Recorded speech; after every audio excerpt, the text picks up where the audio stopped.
જય સિયારામ મિત્રો, તો આજે હું પહોંચી ગઈ છું શ્રીમદ સંસ્કારમાં, એટલે કે 16 સંસ્કારમાંથી એક સંસ્કાર આ શ્રીમદ સંસ્કાર કહેવાય. એટલે હું સવારમાં ઘરના કામ પતાવીને રેડી થઈને હું ને મનોજ જવા માટે નીકળી ગયા અને પહોંચી ગયા હનુમાન મંડીએ. ત્યાં બધા મહેમાનો પણ આવી ગયા હતા અને બધી વિધિ પણ થઈ ગઈ હતી. જો આ ક્યુટ નાનું બેબી રમાડે છે, એ મારા ફ્રેન્ડ છે ને, એનું શ્રીમદ છે. એટલે હવે બેબી રમાડવાની પ્રેક્ટિસ પણ કરવી પડે ને, એટલે કપલમાં જો એ બેબી રમાડે છે. જો આ બધા એના ફેમિલી મેમ્બર છે, દાદી ને બાબુ ને ભાઈ ને ફઈ ને ફૂવા ને દીદી, એ બધા એને આશીર્વાદ દેવા ગયા છે.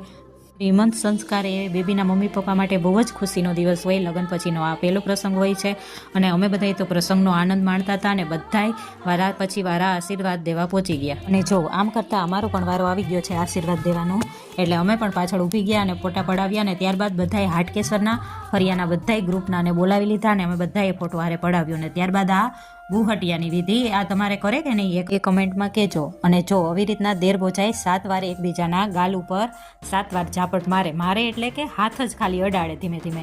ત્યારબાદ અમે છે ને વિભૂતિને એને મમ્મીને ઘરે જવાનું છે, એટલે અમે બધાએ તો થોડી વાર ફ્રેન્ડ બધાએ વાતું કરી અને વિભૂતિને કીધું કે નાનું મસ્ત બેબી લઈને આવી જાજો વહેલા હસતા.